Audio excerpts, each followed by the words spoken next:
तो दोस्तों आज हम लोग करने वाले हैं एक बार फिर से पेरीमीटर एंड एरिया का एक बहुत ही इम्पॉर्टेंट क्वेश्चन जो कि रिलेटेड है volume of cube and cuboid से। तो चलिए हम लोग क्वेश्चन पे आते हैं। Each side of a cube is decreased bye 25%, find the ratio of the volumes of the original cube and the resulting cube.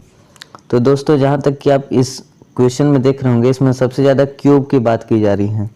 तो हम लोग पहले एक शेप ले लेते हैं जिसका पहले हम लोग एक क्यूब का शेप ले लेते हैं।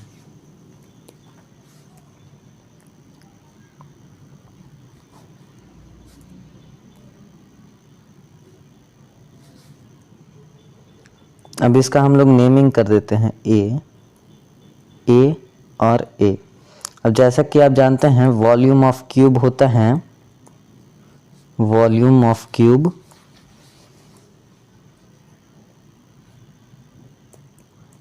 ए क्यूब, यानी कि साइड का क्यूब।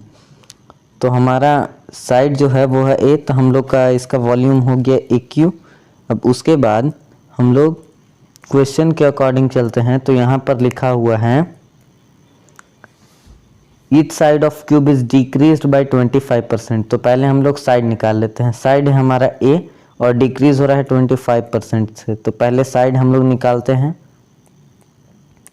ये कट गया 1 और 4 बार में, तो साइड होगा हमारा a/4। अब देखते हैं कि जितना परसेंट से डिक्रीज हो रहा है वो करते हैं। डिक्रीज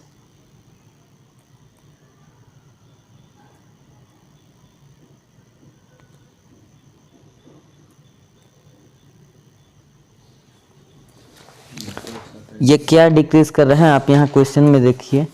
क्वेश्चन में लिखा हुआ है each side of cube is decreased bye 25%। हमारा साइड है अभी a/4 और इसका जो साइड है वो डिक्रीज हो रहा है। तो हम लोग करेंगे a माइनस a/4।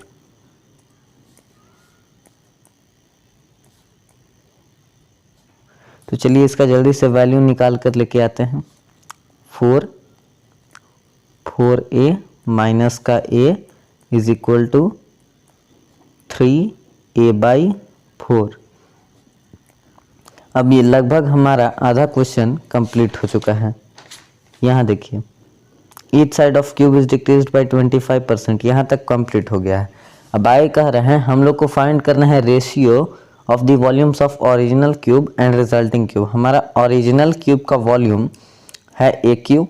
अब रिजल्टिंग क्यूब का हमारा वॉल्यूम निकालना पड़ेगा। हमारा रिजल्टिंग क्यूब है 3a/4। तो चलिए इसका भी जल्दी से निकाल लेते हैं। 3a/4 का क्यूब निकाल लेते हैं तीनों का। तो हो जाएगा 27a क्यूब, 3 का क्यूब 27 और 4 का क्यूब 64।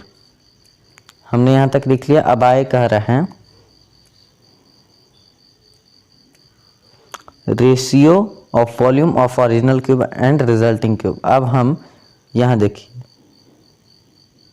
ये हमारा ओरिजिनल क्यूब का वॉल्यूम है और ये हमारा रिजल्टिंग क्यूब का वॉल्यूम है। तो हम लोग जल्दी से इसका रेशियो निकाल लेते हैं। A cube by 27 a cube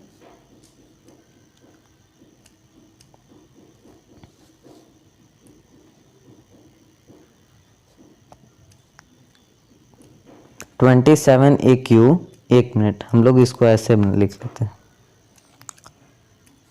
a cube by 1।